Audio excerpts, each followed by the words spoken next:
Doctor ಓದ್ತಾರ ಹುಡುಗ ಕೈ ತುಂಬ ಹಣ ಇದ್ರೆ ತಾನು ಚೆನ್ನಾಗಿ ಓದಕ್ ಸಾಧ್ಯ. 4,000 ರೂಪಾಯಿನ ಕಳ್ಸೋಣ. ಅಮ್ಮ 4,000ಕ್ಕೆ 0 ಹಾಕ್ಬೇಕು. 4,000ಕ್ಕೆ 4 0 ಅಪ್ಪ. 4 0ನಾ? ಅಷ್ಟೇ.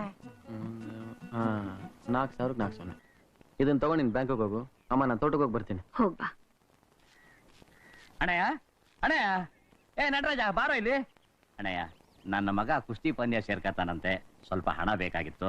ಹೋದ್ವಾರ ಕೊಟ್ಟಲ್ಲಮ್ಮ. ಅದು ಅಡ್ವಾನ್ಸು, ಈಗ ಸ್ವಲ್ಪ ಕಟ್ಬಿಟ್ರೆ ಇನ್ನು ಉಳಿದಿದ್ದನ್ನ ಒಂದ್ ದಿವ್ಸ ಕಟ್ಟಿದ್ರೆ ಆಯ್ತು. ಸರಿ, ಎಲ್ಲ ಸರಿ. ಎಷ್ಟು ಬೇಕು ಹೇಳು? 1,000 ರೂಪಾಯಿ ಕೊಡಿಲ್ಲ.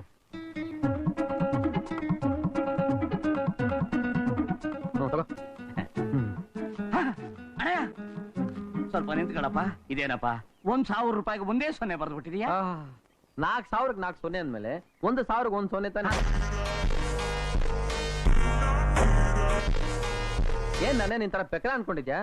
ನಾನು ಓದ್ ಕಲಿದೇ ಇರ್ಬೋದು, ಆದ್ರೆ ನನಗೆ ಜ್ಞಾಪಕ ಶಕ್ತಿ ಇದೆ. ನನ್ನ ಯಾರು ಅಷ್ಟು ಸುಲಭವಾಗಿ ಯಾಮಾರ್ಸಕ್ಕಾಗಲ್ಲ, ಗೊತ್ತಾ?